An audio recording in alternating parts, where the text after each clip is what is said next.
Aujourd'hui, c'est vendredi et je sens déjà l'odeur du sabbat de l'Éternel. Bonjour mes chers amis, je vous souhaite une bonne journée de préparation de sabbat sous la protection de Dieu. C'est la méditation du jour qui a pour titre « Que votre foyer soit une source de bénédiction ». Lorsque tu donnes un festin, invite des pauvres, des estropiés, des boiteux, des aveugles.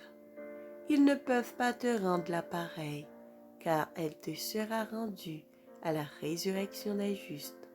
Luc 14, versets 13 et 14. L'intérêt égoïste qu'on manifeste si souvent pour soi et sa famille déplaît souverainement à Dieu.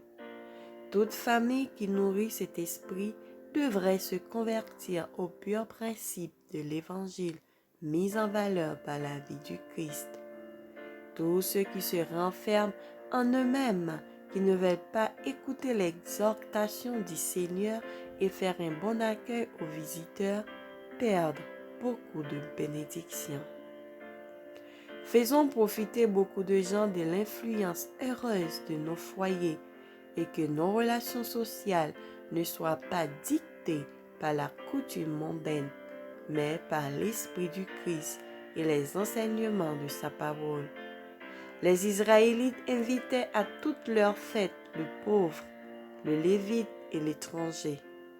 Le lévite, à la fois assistant du prêtre, conducteur religieux et missionnaire, était l'hôte du peuple à chaque réjouissance sociale ou religieuse. S'il tombait malade ou se trouvait dans le dénuement, on prenait soin de lui avec sollicitude. Ce sont de telles personnes que nous devrions accueillir dans nos demeures.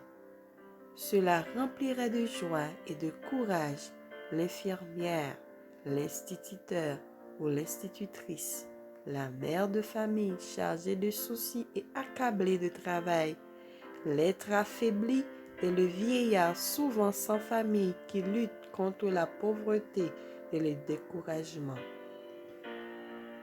Un accueil chaleureux, un siège à votre table, le plaisir de participer à la prière serait pour beaucoup d'entre eux comme un rayon céleste.